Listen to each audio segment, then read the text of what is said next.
Ya, selamat pagi Bu Bapak sekalian. Ya, salam kenal Bu Bapak sekalian bagi yang baru pertama kali. Ya, ini terima kasih sebelumnya kepada pengurus Cetia Anasika ya, karena sudah memberikan kesempatan bagi saya untuk berbagi dengan Ibu Bapak dan sahabat-sahabat terkasih. Jadi sekilas perkenalan dari saya. Jadi sehari-hari saya juga bekerja di sebuah kampus swasta.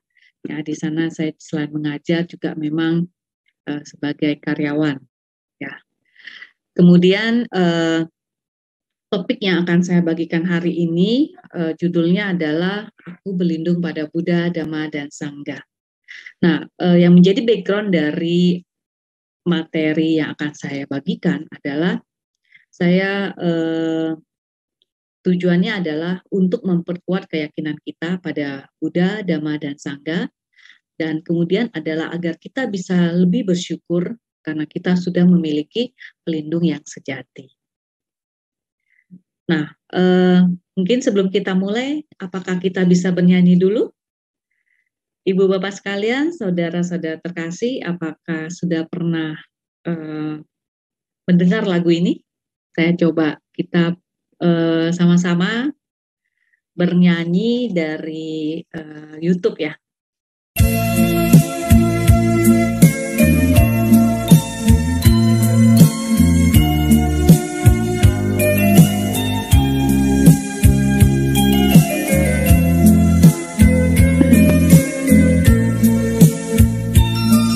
Mari kita bernyanyi.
Silakan Ibu Bapak sekalian, sahabat terkasih, mari kita mengagungkan guru junjungan kita ya dengan menyanyikan lagu Aku Berlindung. Lagu ini ciptaan almarhum Bante Giliran. Buddha, pimpinlah kami ke pantai bahagia.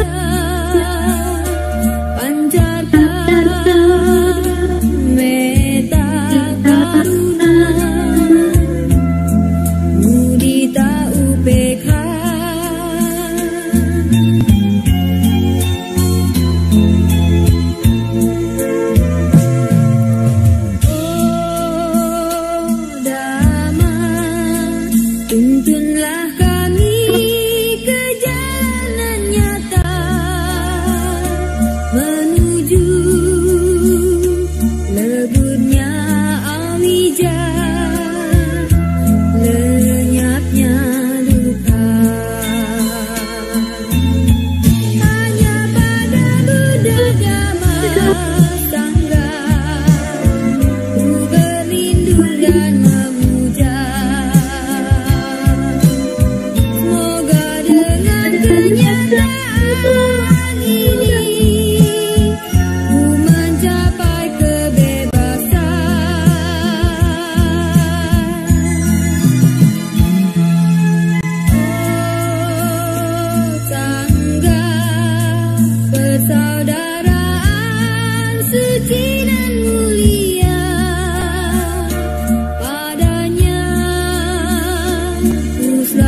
tepuk tangan.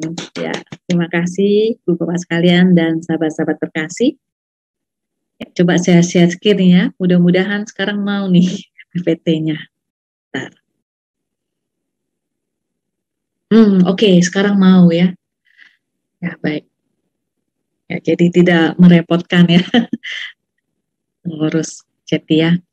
Ya, baik Ibu Bapak sekalian dan sahabat terkasih. Ya, kita sekarang latar belakang dari topik yang mau saya sampaikan adalah bahwa kehidupan di era digitalisasi saat ini, di mana semuanya yang apalagi selama pandemi ini, dampak dari pandemi ini sangat memberikan pengaruh yang besar ya dalam proses kehidupan kita sehari-hari maupun dalam pekerjaan kita. Dan demikian juga di pendidikan di anak-anak kita sendiri ya. Jadi kalau kita lihat saat ini di gambar yang ada pada slide, dalam hal pembelajaran kita bekerja ya, kemudian juga dalam hal pesan makanan pun ya kan, kita berobat pun ya kan. Kalau kita lihat di sini ada telemedicine ya. Jadi kita juga selama pandemi kan tidak bisa leluasa ya untuk misalnya mau berobat ke rumah sakit ya, dan kita bisa menggunakan aplikasi telemedicine seperti itu. Dan kemudian dalam hal pembelajaran, nah ini sangat berdampak sekali. Nah kalau saya di tempat kerja saya kebetulan memang pembelajarannya secara online ya, jadi pada saat dampak pandemi ini ya tidak terlalu signifikan ya, cuman dampaknya sangat besar sekali pada pendidikan-pendidikan yang memang basicnya adalah face to face seperti itu, sehingga mesti datang ke kelas ya, dan perubahannya sangat besar sekali ya, di mana sekarang pembelajaran secara online. Walaupun ya saat ini keadaan sudah mulai membaik dan mulai ada juga sesi-sesi tatap muka seperti itu, walaupun belum full ya. Dan kita juga bisa lihat ini juga berimbas juga pada sisi spiritualitas ya. Seperti saat ini kita melakukan kebaktian online ya. Jadi kita pasti juga banyak mendapatkan sesi-sesi meditasi pun juga berlangsung secara online ya kan. Dan banyak hal yang semula kita merasa tidak mungkin ya online dan sebagainya, tapi karena pandemi, jadi memang efek dari pandemi COVID ini juga positifnya salah satunya adalah mempercepat ya proses digitalisasi. Dan memang ini memang kedepannya memang merupakan tantangan bagi kita ya, bagaimana kita bisa tetap eksis ya, dan kita bisa menyesuaikan, beradaptasi dengan era digitalisasi ini. Bayangkan di tempat ya bukan hanya di kampus saya, tapi di kampus-kampus yang ada saat ini, bahkan para pengajar yang memang sudah senior ataupun guru-guru yang sudah lumayan senior ya, mereka mau beradaptasi ya, sehingga mereka tetap bisa memberikan pengajaran di masa pandemi ini. Nah, kemudian kita bisa lihat ini ada gambaran secara menyeluruh ya. Bahkan di Jakarta khususnya ya, di jalan-jalan aja sudah ada tilang otomatis ya. Jadi tidak perlu lagi ada polisi yang oke, kamu ada yang kurang dan sebagainya. Ya, dengan menggunakan aplikasi pendeteksian seperti itu. Ya kan? Nah, ini juga merupakan salah satunya. Terus di mana-mana juga ada CCTV ya. CCTV di mana merekam jejak peristiwa-peristiwa yang ada pada lingkungan tersebut. Dan kemudian kita juga bisa melihat aplikasi di mobile ya. Mobile itu sudah menjadi sebuah kebutuhan ya, bukan merupakan supporting lagi. Ya, bahkan sekarang orang lebih memilih ya ketinggalan dompet daripada ketinggalan handphone. Seperti itu. Nah, Ibu Bapak sekalian, saudara-saudara terkasih, jadi dari sini kita bisa melihat kehidupan kita saat ini sudah tidak terlepas lagi, sangat erat sekali dengan teknologi seperti itu ya. Walaupun kalau memang di daerah yang lebih ke pedesaan ya, di sana pun mereka sudah internet sudah masuk ya kan. Jadi mereka pun juga mengalami transformasi seperti itu, ya, di mana mulai sistem pendataan, ya kan, sudah mulai menggunakan aplikasi seperti itu, ya kan. Nah, ini istilah yang sangat terkenal sekarang, Internet of Things. Jadi semuanya, ya, kita bisa kerja di mana aja, bisa belajar di mana saja, dan kita juga bisa mengikuti kebaktian di mana saja, seperti itu. Jadi ini merupakan salah satu efek positifnya, ya, Ibu Bapak sekalian dan saudara-saudara kasih. Kalau pada saat belum menggunakan teknologi, ya kan, kita mesti visit langsung, ya kan, ke wihara atau cetia tersebut.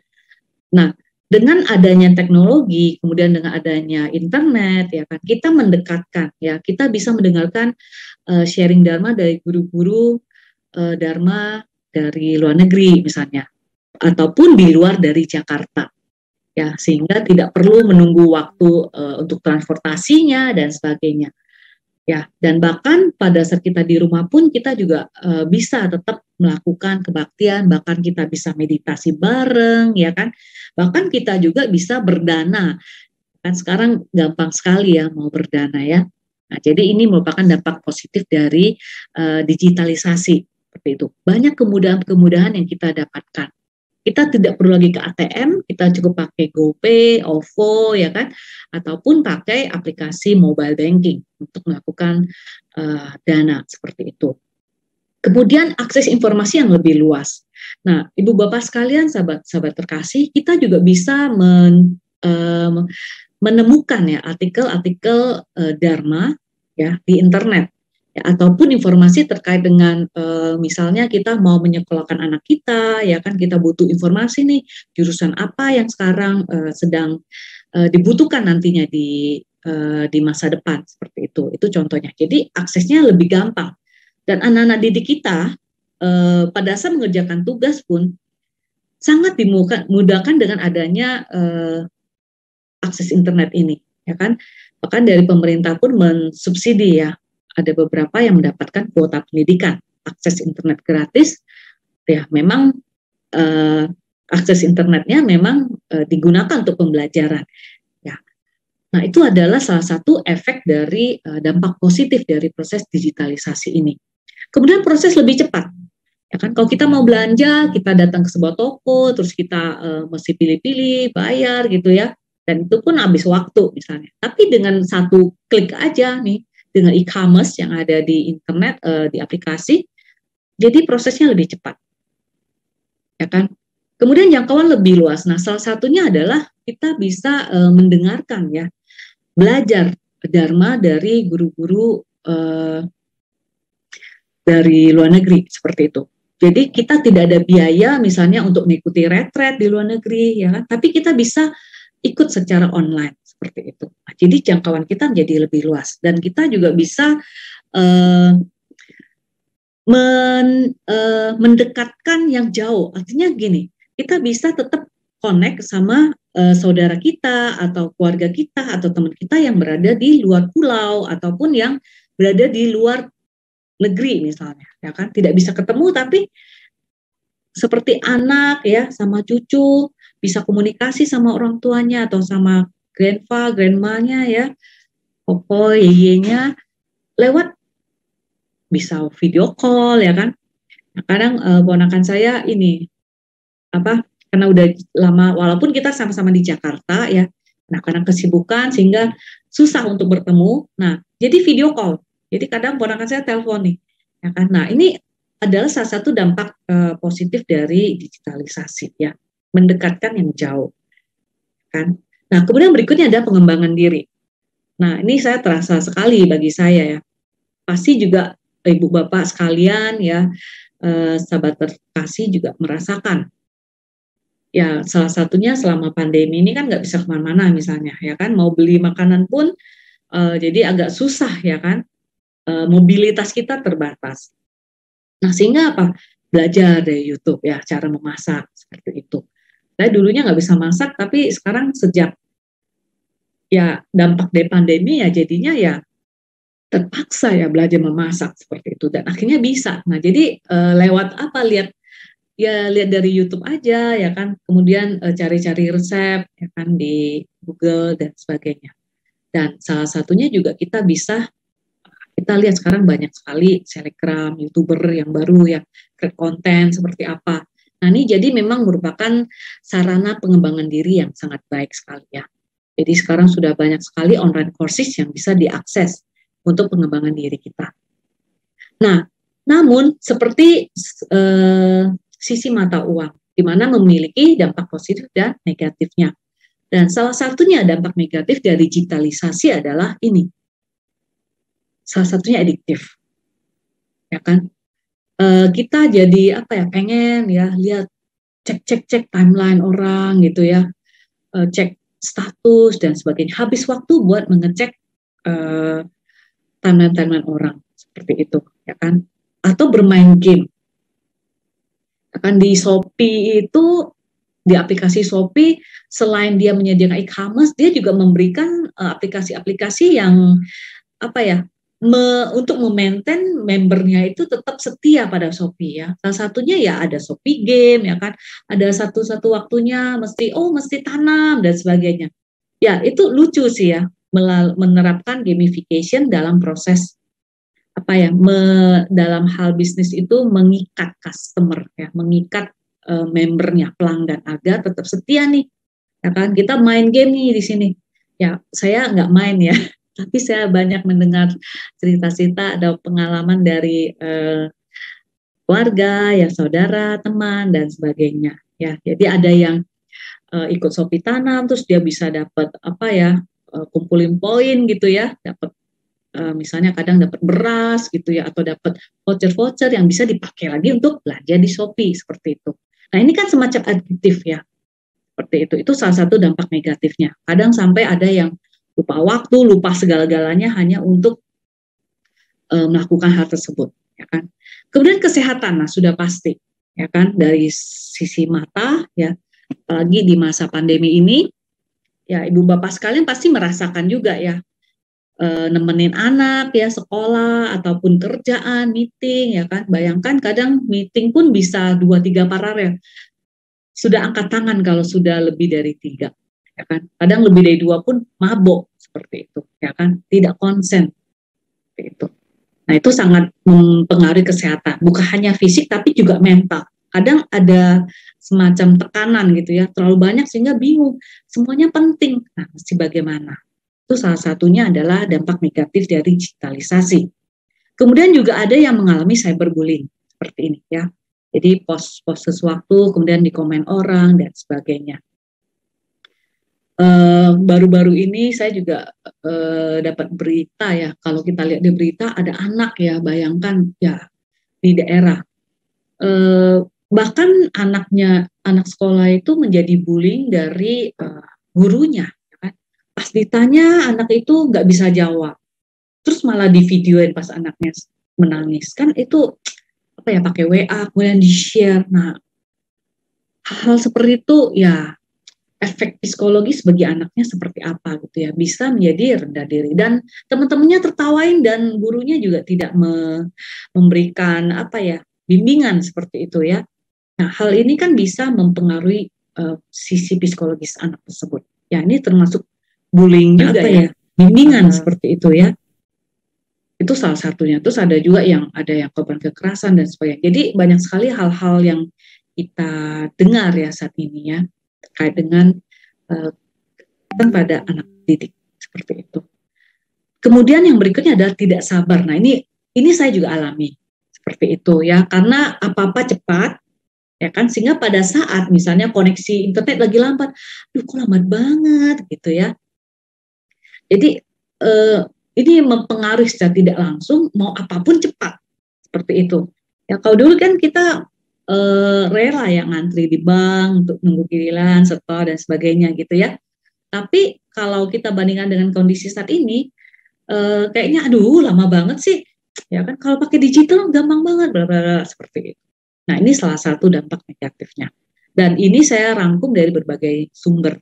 Ya dari berita orang gitu ya, penelitian orang dan sebagainya. Dan terakhir dan tak kalah penting ibu bapak sekalian dan sahabat terkasih adalah mengenai privasi Ya, jadi kalau kita segala macam post di internet gitu ya, dan kalau ada yang ya kalau kemudian salah satu apa kita lihat banyak sekali cerita-cerita yang apa ya sengaja gitu ya menyusupkan ya virus lah atau software tertentu sehingga dia bisa mengambil data pribadi kita dan dipakai untuk yang lain seperti itu. Itu ada dampak negatif dari digitalisasi. Dan saya ada mengambil hasil penelitian research ya dari kebetulan ini memang penelitiannya bukan dilakukan di Indonesia, tapi untuk kita hanya sebagai perbandingan ya di Amerika bahwa mostly ya orang dewasa mengatakan bahwa sosial media itu memberikan efek negatif 64%, bayangkan. Ya kan? Kemudian juga dari sini juga dampak dari sosial media negatifnya itu apa gitu ya. Ada yang suka paling banyak itu ada tentang informasi yang tidak akurat. Jadi banyak sudah di apa ya informasinya tidak sudah dimodifikasi. Jadi suka ya tujuannya kan buat menarik banyak orang gitu kan ya untuk mengakses channel tersebut. Ada tapi berita yang disampaikan tidak benar seperti itu. Ya kan? Kemudian ada lagi ya untuk ya sekarang kan untungnya ya di Indonesia kan undang-undang ITE itu mulai di sudah ada ya yang melindungi privasi orang. Jadi kalau misalnya ada yang memojokkan hal-hal tertentu, diskriminasi dan sebagainya itu bisa kena tindak pidana atau perdata seperti itu. Ya. Nah, jadi ini Bu Bapak sekalian, sahabat terkasih, kita bisa lihat berbagai macam efek negatif ya, satunya dari sosial media. Cuman memang saya memberikan dua pandangan ya. Jadi memang ada sisi positif dan ada sisi negatifnya. Dengan adanya sosial media pun memberikan sisi positif ya. Karena kita bisa tetap apa ya menjalin ya hubungan ya persaudaraan dengan mungkin ya misalnya sesama cetia ada komunitasnya sendiri ya kan atau keluarga ataupun alumni waktu kita sekolah dulu ya dan sebagainya. Ini kan buat menjalin ya persaudaraan dan untuk juga networking seperti itu. Ya, jadi misalnya mempunyai profesi yang sama, dia bisa bergabung dengan forum-forum yang sama profesinya. Seperti kalau misalnya saya mengajar, ya tentu saya ada komunitas untuk sesama komunitas pengajar. Biar kita bisa saling berbagi, ya berkembang melalui komunitas tersebut. Nah, bagaimana kita mengatasi dampak negatif dari digitalisasi ini? Nah, ini kita sudah mempunyai pelindung yang sejati. Kita berlindung pada Buddha, Dhamma, dan Sangha. Ya. Nah, yang dimaksud dan berlindung pada Buddha, Dhamma, dan Sangha seperti apa? Ya kan? Dengan situasi yang kita hadapi saat ini, masing-masing orang pasti ada yang biasa-biasa saja, ya kan? Tapi di masa pandemi ini, di era semuanya digitalisasi, ada juga mungkin yang kena pekerjaannya sudah apa? Ya dikurang-kurangin seperti itu, ya kan? Karena sudah tergantikan dengan aplikasi atau sistem yang ada misalnya. Nah, namun memang kita tidak pungkiri bahwa di era digitalisasi memang beberapa pekerjaan itu ada yang lenyap, tapi ada juga yang muncul, ya posisi-posisi pekerjaan yang baru. Nah, oleh karena itu bagaimana misalnya kita yang kena dampaknya sendiri, ya kan? Dan atau juga mungkin kita terlalu banyak apa? Kalau anak-anak yang sekolah misalnya kan sudah belajar di rumah, orang tuanya sudah kerja, terus juga masih apa ya membimbing anaknya juga, memastikan dia mengikuti pelajaran dengan baik. Kalau dia tidak bisa bagaimana ya, itu kan menambah apa ya, menambah permasalahan ya bagi orang tua juga gitu ya. Mungkin bagi yang sudah berkeluarga, tapi bagi yang sudah bekerja pun juga sama seperti itu, ya kan? Bayangkan kalau dia tinggalnya di kos, ya kan, tidak tinggal sama keluarga tapi kerjanya secara online. Nah, bisa dibayangkan ya kehidupan biasa kalau di kantor kan ya kita bisa berkomunikasi, berinteraksi dengan teman sekantor gitu ya. Tapi bayangkan sudah lebih dari setahun ya, kalau yang misalnya dia masih di kos, itu bisa kebayang nggak sih? Ya kan, apalagi masih ada ketakutan-ketakutan untuk ya kita menjaga ya prokes seperti itu ya. Jadi kita kurangilah untuk aktivitas keluar seperti itu. Ya kan? Nah, namun sisi lainnya adalah tambah kita sadari ada mengalami rasa stres seperti itu. Ya kan? Misalnya ada masalah yang mesti dihadapi, diselesaikan dalam waktu singkat. Ya kan? Pekerjaan yang bertubi-tubi. Ya kan? Tapi kita untuk berkomunikasi dengan teman setim itu terbatas karena tidak datang ke kantor seperti itu ya. Kadang kalau lagi hujan, koneksi internet lagi down ya kan, atau anak-anak kita yang lagi ujian online pada saat sampai ujian koneksinya dan sebagainya. Jadi masing-masing pasti mempunyai kendala atau permasalahan yang dihadapi seperti itu. Nah,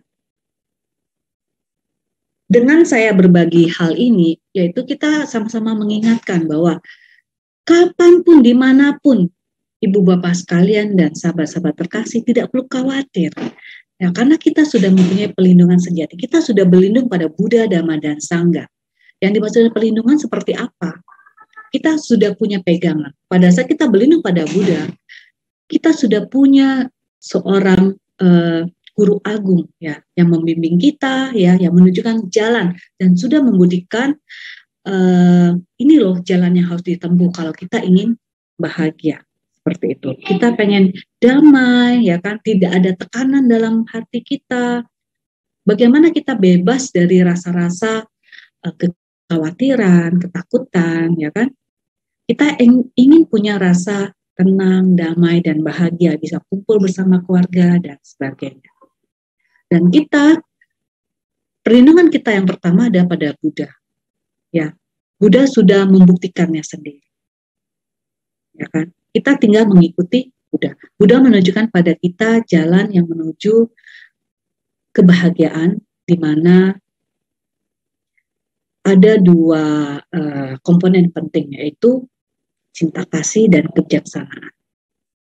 Nah, dua hal ini yang menuntun kita sehingga kita bisa menjalani hidup kita dengan lebih baik. Dan kemudian Dharma.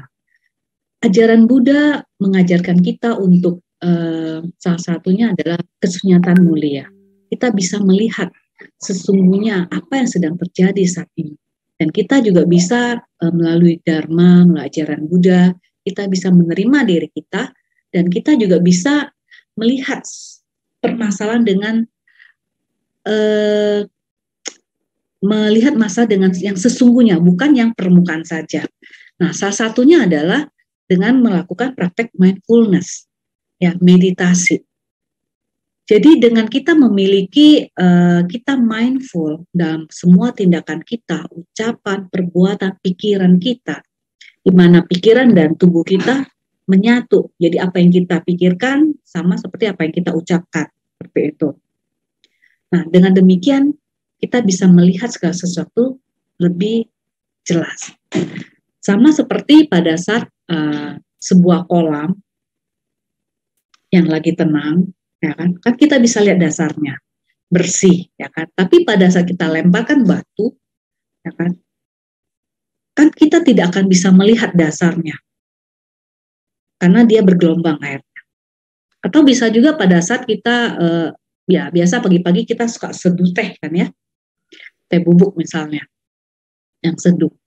Pada saat kita aduk campur dengan gula, ya kan kita nggak bisa minum teh tersebut karena apa ya, sebuk-sebuknya itu masih berputar di air tersebut kan.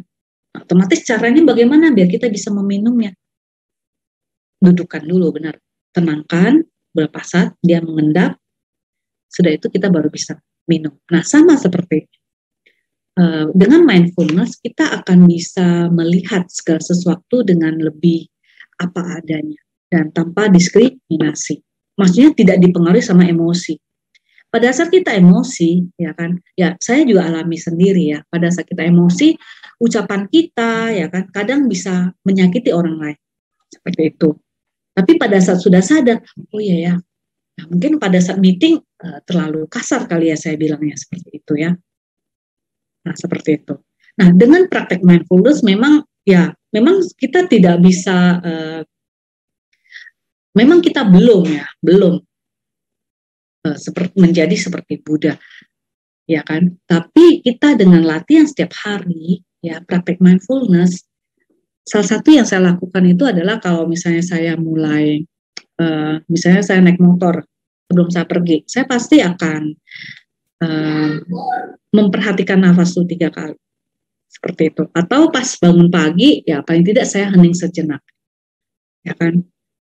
Dengan demikian kita ya memang nggak bisa lama misalnya ya memang perlu sih ya misalnya seminggu sekali atau bisa duduk 10 menit 15 menit seperti itu.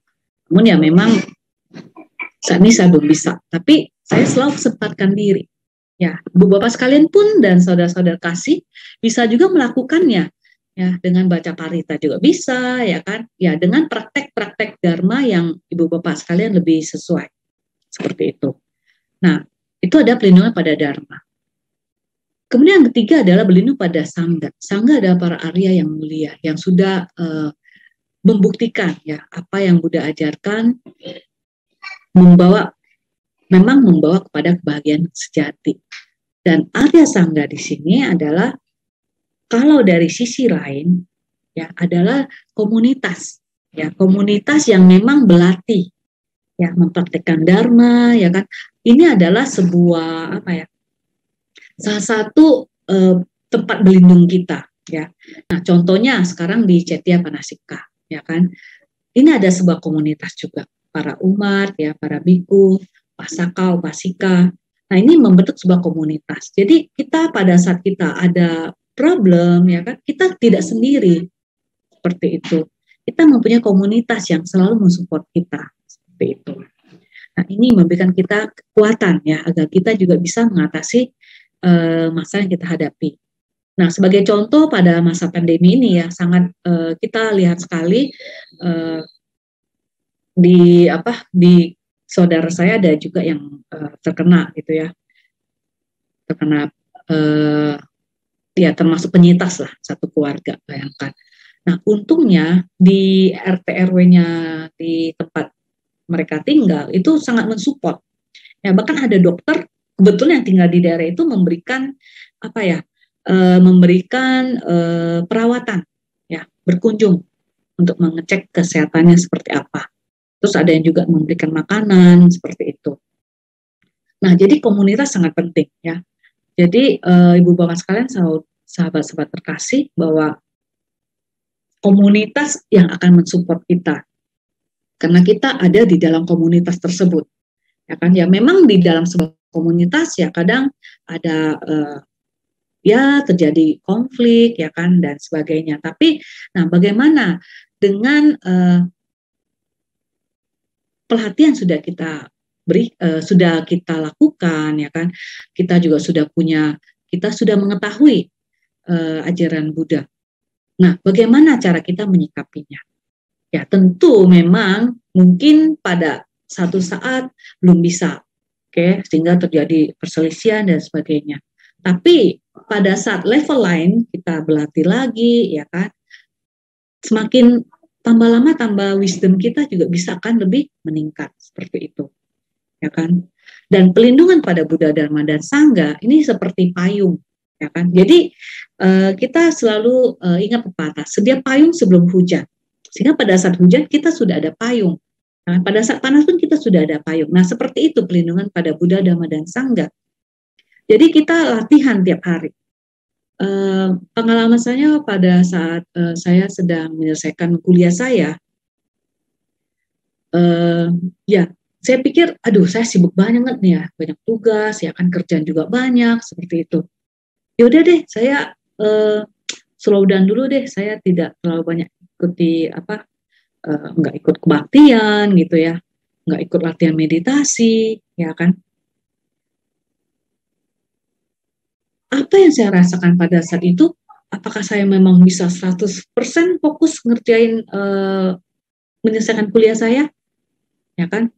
Memang bisa memang waktunya jadi lebih banyak gitu. Tapi banyak juga distraction yang lain seperti itu, dan banyak juga karena juga sambil bekerja gitu ya, tentu ada banyak permasalahan pekerjaan juga, mempengaruhi perkuliahan juga, dan kemudian juga relasi kita dengan teman kantor dan sebagainya, itu mempengaruhi juga. Nah, jadi saya merasa ada sesuatu yang wah ini nggak benar nih, saya nggak boleh meninggalkan 100%. Ya kan? Makanya saya mulai aktif lagi nih tiap minggu. Ikut dengar sharing Dharma, ya, latihan meditasi bersama, seperti itu. Ini memberikan nutrisi bagi diri kita, sehingga kita bisa sanggup menghadapi semua tekanan yang ada. Seperti itu. Jadi memang kita baca parita bersama, ini memberikan semacam apa ya, memang kita mengulang kembali ajaran Buddha. Terus yang kedua adalah kita berbuat baik. Pada saat itu pikiran kita, ucapan kita, perbuatan kita, lakukan hal yang baik. Ini kan semuanya memupuk karma baik, mengakumulasi karma baik kita. Dan ini kan memberikan nutrisi bagi batin kita. Ya, sehingga kita pada saat menghadapi sebuah masalah, wisdom kita, cinta kasih kita juga bisa muncul. Sehingga efeknya ya pada saat kita berselisih sama teman lain, kadang memang beberapa orang ya, rekan kerja atau teman pun ya memang sifatnya begitu gitu loh, menyebalkan misalnya kan. Ya saya juga punya pengalaman seperti itu ya kan, menyebalkan banget. Lihat fotonya aja waktu Zoom aja udah kesel banget ya kan. Tapi lama-lama saya analisa gitu loh, rugi banget ya. Karena kenapa? Ada semacam sesuatu beban di diri kita, itu ada sesuatu yang kayaknya kita tidak merasa bebas seperti itu. Nah, jadi apa yang dilakukan ya selalu ingat ajaran Buddha, ya kan, bahwa pada waktu ada masalah kita bisa menerimanya. Sudah kita terima, kita hadapi, kita selesaikan dan lepaskan. Memang ada beberapa masalah tidak bisa diselesaikan dalam waktu singkat. Ya, itu butuh proses. Nah, disinilah kita wisdom kita, ya kan, kalau kita bisa melalui hal tersebut, ada sesuatu insight ya yang kita dapatkan dari pengalaman tersebut. Nah, tentunya itu tidak mudah, Bapak sekalian dan saudara-saudara kasih. Nah, makanya kita butuh teman untuk komunitas ya, untuk saling mensupport. Ya, jadi kita tidak sendiri. Ya, mungkin kalau misalnya ibu bapak sekalian ya, sahabat terkasih mau curcol pada Buddha pun bisa. Ya kan? Karena kita bisa bingung nih, aduh saya curcol sama siapa ya? Nanti dibocorin lagi ya. Misalnya belum ada teman yang bisa memang dipercaya misalnya, atau saudara atau keluarga, kalau diomongin nanti kasihan nih nambah beban misalnya ya kan. Ya, ibu bapak sekalian, kita bercerita ya. Bercerita itu salah satu teknik untuk melepaskan emosi-emosi yang ada. Kita bisa cerita pada Buddha, curcol pada komunitas kita, ya kan? Ataupun juga bisa meditasi jalan, ya. Jadi pada saat kita udah penat banget, ya udah jalan aja, jalan dengan penuh kesadaran, dan itu akan melepaskan emosi-emosi yang ada dalam emosi yang sangat menekan kita ya, misalnya kesedihan, kekesalan gitu ya, itu bisa, ya kan? Ya kalau di Jakarta sih, kalau kita punya banyak pantai, ke gunung, itu sangat melegakan juga, seperti itu. Ya. Nah, oke. Bu Bapak sekalian, sahabat terkasih, apa makna yang terdapat dalam berlindung pada Buddha? Ya, jadi kita mengikuti guru agung junjungan kita, ya. Kita membaca pada saat di Parita, Buddha Nusati, Dhamma Nusati, dan Sangha Nusati. Ya, kita sudah mempunyai guru agung ya, pembimbing para dewa dan manusia, ya kan, untuk menuntut kita menjadi bahagia dan bebas dari penderitaan. Kita dengan mengikuti Buddha, kita bisa melihat bahwa walaupun banyak kendala yang kita hadapi sebenarnya, tapi ya ada hal-hal indah di dalamnya. Sama seperti pada masa pandemi ini, ya kan, memang semuanya mengalami hal-hal yang tidak diinginkan, ya kan, sakit, ya kan, terus atau misalnya jadi terbatas, nggak bisa kemana-mana, ya kan, terus apa-apa mesti online, ya kan, dan sebagainya. Tapi ada hal indah di sananya, di mana ya kalau di tempat tinggal saya juga jadi lebih akrab juga gitu ya. Karena selama ini kan kalau kerja nggak pernah kiri kanan pun kadang nggak tahu gitu ya. Tapi pada masa-masa pandemi seperti ini, pada saat di awal tuh sangat terasa ya, saling support seperti itu. Dan kemudian yang kedua, berlindung pada Dharma. Kita sudah mendapatkan ajaran Buddha yang kita dapatkan juga melalui para guru-guru Dharma, ya kan, Romo Pandita maupun para biku bikuni, ya kan, dan para guru-guru Dharma yang memberikan sharing pada kita, kan, bagaimana kita menjalani hidup kita, bagaimana kita mempraktekkan ajaran Buddha, ya, bagaimana kita bisa melihat misalnya kondisi yang ada di lingkungan kita, bagaimana kita bisa memahami diri kita, ya kan, kita dapatkan melalui ajaran Buddha, seperti itu. Yang terakhir yaitu berlindung pada Sangha. Nah, kita mempunyai pendamping yang senantiasa menemani kita, ya kan. Para Arya Sangha, komunitas para Arya Sangha yang sudah memberikan buktinya sendiri, ya kan. Dan Arya Sangha di sini, kalau dari sisi lain adalah komunitas para biku, bikuni, ya, sama Nera, sama Mary, dan juga termasuk komunitas, 4 komunitas yang sudah dibangun oleh Buddha, yaitu Pasaka, Upasika, ya, para Arya Sangha. Maksud saya biku, bikuni, sama Nera dan sama Mary. Nah, 4 komunitas ini saling mendukung, ya, menjalankan Dharma, dan hal ini akan sangat bermanfaat, ya, untuk membantu kita menjalani kehidupan ini agar menjadi lebih bahagia dan menjadi damai, seperti itu. Nah, jadi ibaratnya Buddha adalah dokter, ya kan, sedangkan Dharma adalah obatnya, dan Sangha adalah perawat yang menjaga dan menemani kita gitu loh, ya, memberikan arahan. Oh, harusnya minumnya dengan takarannya seperti ini dan seperti ini. Seperti itu. Jadi demikian perumpamaannya. Nah, kalau kita lihat kembali pada saat misionari yang pertama, ya, pada saat Buddha mengatakan kepada murid-muridnya, menyebarlah, ya, jangan berjalan berdampingan, jalanlah sendiri, sebarkanlah ajaran yang membawa kebahagiaan pada awal, tengah, dan akhirnya. Nah, pada saat itu misionari pertama, Buddha sedang berjalan. Kebetulan bertemu dengan si Yasa. Ya, Yasa ini adalah seorang bangsawan yang sangat kaya. Bayangkan, punya 3 istana. Ya, jadi kalau kita asosiasikan dengan kehidupan yang sekarang, punya rumah di mana-mana seperti itu, ya kan? Atau punya rumah juga di luar negeri. Tapi pada saat itu, habis mengadakan pesta, tapi si bangsawan ini merasa ada sesuatu yang kurang. Dia not feel happy, ya, tidak merasa bahagia dengan apa yang dia miliki sekarang. Ya kan. Nah, kemudian Buddha melihat, wah, Yasa mempunyai mempunyai benih-benih, ya, mempunyai ikatan jodoh, ya. Di mana Buddha kalau misalnya mengajarkan Dharma kepada Yasa, maka Yasa akan mendapatkan manfaat yang luar biasa. Seperti itu. Nah, pada saat itu Yasa bertemu nih dengan Buddha, dan akhirnya Buddha menjelaskan gitu, bagaimana menjalani hidup ini, ya kan. Dan akhirnya si Yasa tertarik dan merasa bahagia setelah mendengarkan ajaran dari Buddha. Sehingga beliau bertekad menjadi murid Buddha. Dan akhirnya beliau mulai mengajak nih, ya, ayahnya, istrinya, anak-anaknya, bahkan teman-temannya. Bayangkan, ya, dari seorang yang sangat kaya raya, akhirnya menemukan kebahagiaan dalam hidupnya setelah bertemu dengan Buddha. Nah, karena beliau berlindung pada Buddha, Dhamma, dan Sangha.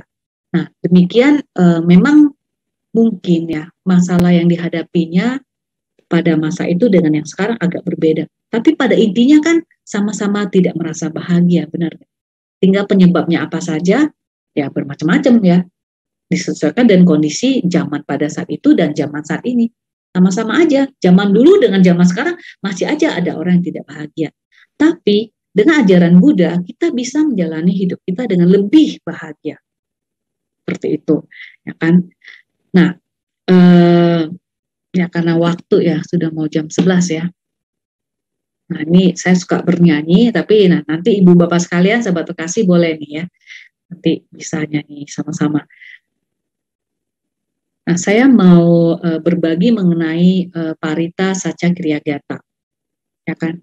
Dalam Parita ini, kalau kita lihat terjemahannya, ya kan, ini mengingatkan kembali bahwa kita punya pelindungan dari Buddha, Dhamma, dan Sangha. Dan dengan kesungguhan pernyataan ini, kita selalu mendoakan semoga kita selalu sehat, sejahtera, dan bahagia. Dan demikian juga dengan orang lain, seperti itu. Ya, jadi dengan adanya kebenaran seperti ini mengingatkan kembali bahwa kita punya pelindung yang sejati, Buddha, Dhamma, dan Sangha. Jadi kita tidak perlu merasa takut, khawatir, ya kan? Kembali kepada ajaran Buddha. Ya, pada saat kita sudah terlalu larut pada, ya mungkin yang suka nonton drakor-drakor gitu ya, saya juga suka gitu ya. Terus sekarang juga mulai banyak nih film-film Mandarin gitu yang bagus-bagus ya kan. Nah, tidak apa-apa menonton, tapi jangan lupa, jangan sampai terlarut, ya, sehingga membawa kondisi yang ada di film ke dalam dunia nyata, sehingga kan tidak sesuai. Nah, menimbulkanlah kekecewaan seperti itu.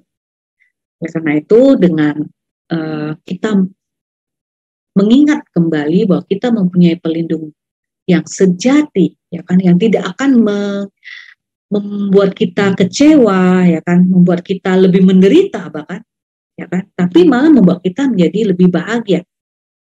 Kalau dari ayat Dhammapada ayat 190 192 ya, tiga pelindungan adalah pelindungan yang aman, luhur, dan yang akan membebaskan kita dari segala derita, yaitu pelindungan pada Buddha, Dhamma, dan Sangha. Ini adalah pelindungan yang sejati. Jadi ibaratnya kita sudah mempunyai payung. Nah, oleh karena itu Ibu Bapak sekalian, sahabat terkasih, walaupun dari situasi pandemi seperti ini, kita tetap sempatkan diri ya. Mau parita, mau baca parita juga boleh ya kan. Teman saya ada yang tiap hari baca parita, itu baik sekali ya kan. Mau meditasi tiap hari juga baik sekali. Kan mau nyencing, mau baca nyenfo, itu juga baik sekali. Dan tidak lupa kita juga melakukan kebajikan lainnya ya, kita berbagi pada masa pandemi ini ya, hal-hal sederhana yang bisa kita lakukan ya kan, misalnya kita order Grab, order Gojek dan sebagainya ya, mungkin ya habis order kan biasa suka kasih ya pujian, nggak ada salahnya ya kasih bintang 5 terus kasih pujian, bahkan kalau misalnya bisa kita juga bisa, karena mungkin ya servisnya excellent ya, kita juga bisa memberikan tips seperti itu. Ini kan hal-hal kebahagiaan kecil yang bisa kita bagikan seperti itu. Ya, jadi Bapak Ibu sekalian, saudara-saudara terkasih, memang di era digitalisasi ini spiritual itu tidak akan jauh ya. Bahkan dengan kemajuan teknologi yang ada, ya semakin membuat kita bisa lebih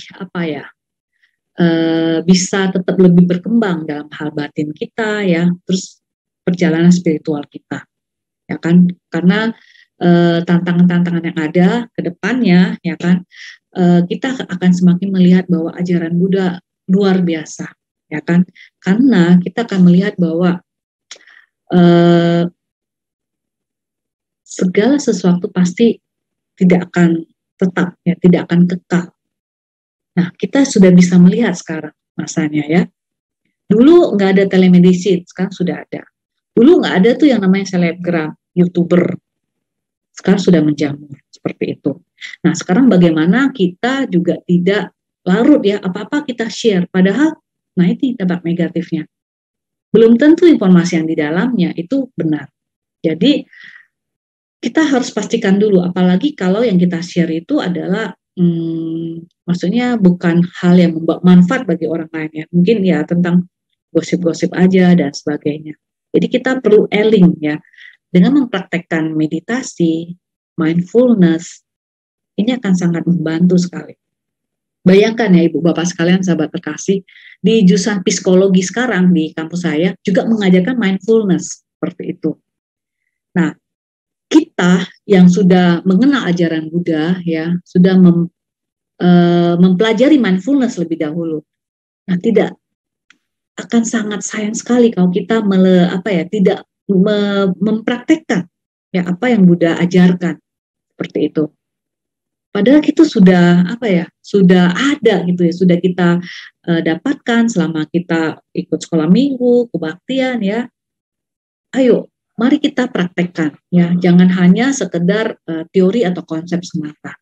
Tapi kita memang benar-benar praktekkan apa yang Buddha ajarkan, sehingga di zaman digitalisasi ini kita tetap bisa tetap bahagia, ya kan, kita bisa memanfaatkan teknologi yang ada untuk manfaat bagi semua makhluk, ya kan. Kita bisa membantu kita juga untuk mengikis ya, kebencian kita, ya, kebodohan kita, bahkan keserakahan kita, seperti itu, ya kan. Karena itu ya kita patut bersyukur kita sudah mengenal ajaran Buddha. Yuk, mari kita berpraktek bersama dan saling mengingatkan. Kalau ada yang sudah kendor ya, lupa gitu, yuk tarik balik. Ya, salah satu dampak manfaat dari sosial media adalah, nah ini ikut dalam grup-grup wihara, ya kan, komunitas, dapat info, oh ada sharing ini, dan kalau pas sempat ya kita ikut seperti itu ya. Yang penting jangan bosan untuk berbagi hal-hal yang baik. Baiklah Ibu Bapak sekalian, sahabat terkasih. Jadi yang mau saya simpulkan adalah bahwa kita sudah punya pelindung yang sejati ya. Kita berlindung pada Buddha, Dhamma, dan Sangha. Jadi kita tidak perlu ragu, khawatir ya, karena kita sudah punya pelindung yang sejati. Oleh karena itu mari kita sama-sama mempraktekkan ajaran Buddha dalam hidup kita agar kita juga menjadi lebih bahagia dan kita juga bisa membantu orang lain untuk lebih bahagia lagi, seperti itu. Demikian dari saya. Terima kasih atas perhatiannya. Semoga semua makhluk hidup selalu berbahagia. Sadhu, sadhu, sadhu.